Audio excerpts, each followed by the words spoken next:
This is an engine loom for a Toyota 2JZ Turbo. This is a fully sealed loom, concentrically twisted throughout, DR25 sheathing. We always like the white lettering, which you can see here. We just thought it generally hid better in the car, which we preferred. MIO connector at the engine bulkhead at the firewall. It's not an auto sport.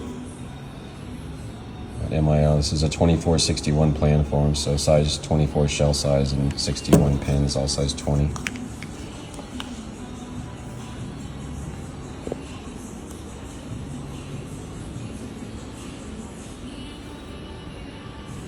I'm going to talk about zip ties here in a second, but people always ask me how much this stuff used to cost when we were doing these custom loom packages, and what you're looking at here on the table. This doesn't have the coils in this engine loom, so you'd have to add about 800 or 1,000 for the coil loom. But what you see on the table is probably about $4,500. Still got to build ECU loom, chassis loom.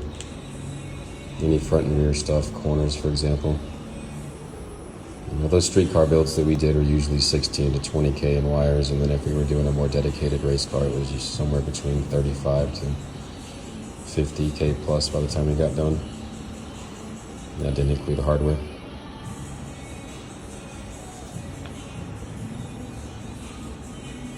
All right, so these are all genuine components.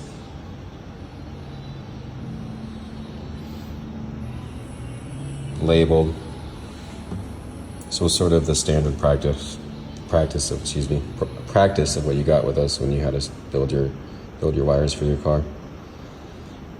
All right, so zip ties. There's two main kinds that we used, and I currently sell on the website.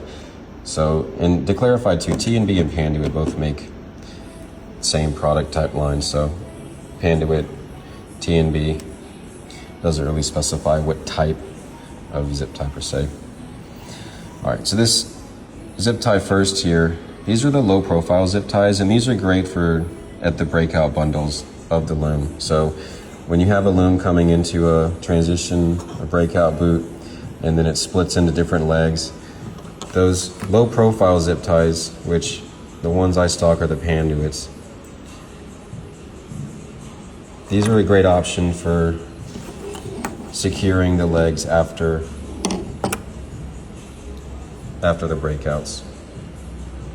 And you do this to keep the leg from splitting right there at the seal where the breakout is. So in reality, these legs are not going to be at risk of falling off or getting damaged, but you're just keeping that seal nice and tight where you did the epoxy. So this is not just epoxy at the lip, that epoxy is deep going into these boots.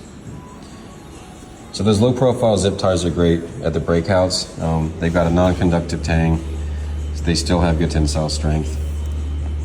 Now if you're going to attach this loom, this engine loom, to something, or if this was inside in the chassis and you were going to attach it to a roll bar or attach it to a bracket of some sort to hold something, these other zip ties with the stainless tang,